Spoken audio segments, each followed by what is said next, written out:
Hey guys, welcome to a new video. I'm Stephanie West. I'm a licensed counselor here in the state of Michigan. I love mental health. I love education, and I adore being able to camp out at the intersection of mental health and education, especially related to spiritual formation and identity formation. As I occupy this space though, there is something that is a pervasive concern for me, and I don't know that all clinicians or even many clinicians share my frustration. But one of the things I believe to be true is that we over-pathologize things to the nth degree in our current culture. And it is really, really concerning, both as an educator and as a mental health advocate. When I'm sitting in a classroom with young adults and they're using so many labels about who they are related to their diagnoses, I'm depressed, I'm anxious, I'm BPD, I'm this, I'm that. There's such a commitment to labeling ourselves. And as someone who is passionate about identity formation, I do not want to be reduced to one piece of how my identity is expressed. I don't want to be the depressed person, the anxious person. In my personal story, it's OCD or it's PTSD or complex PTSD.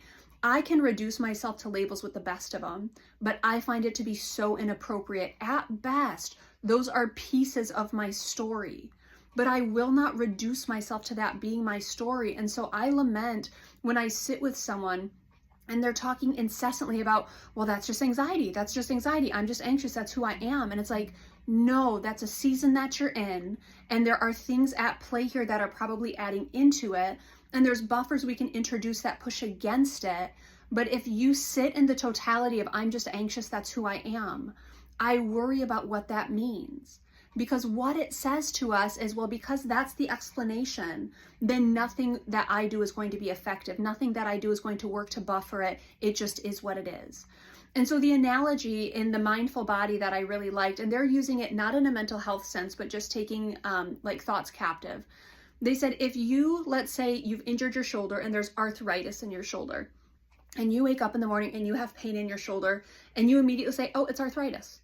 And you've decided, because that's how the lens that you're using, that's how you see your pain, that has to be arthritis. Well, what if you lifted yesterday and you actually have muscle strain going on, but you call it arthritis, so you don't do the right protocols to protect or to move through that situation? Or let's say you slept poorly on it last night and you kind of, you slept all mollycoddled and your shoulder hurts because of a positional thing that happened overnight, but you wake up and you say, oh, it's arthritis. And so you don't explore, maybe I'm adding into the distress of this moment. Maybe there's something I'm doing that is making things worse. Maybe there's an alternative explanation. And that's what I lament. When we reduce ourselves to a label, we forget that there might be other explanations of what's going on. Like, perhaps I'm quirky. Perhaps I have a unique temperament. Perhaps I grew up in a high stress environment and that's had some residual consequences. Perhaps I'm in a season of high distress and transitions are hard and I'm scared, and so it's coming out in really peculiar ways right now. We do not have to be our labels. We do not have to don whatever the DSM says and say, that's who I am. The DSM is going to be filled with all types of identifiers of what we could reduce ourselves to. But I work ardently with my clients. Just because we use a label, we will not reduce you to that label. And we also look at many labels are fluid. This might be a seasonal thing. It might be an environmental thing. So we want to prepare for the verbiage to shift over time. We want to create space for your story and your understanding to shift over time. Please do not over-identify with labels. That is not for your good. Often it is not accurate. And what it does is it pigeonholes us into living things out a certain way instead of exploring what else might be going on here.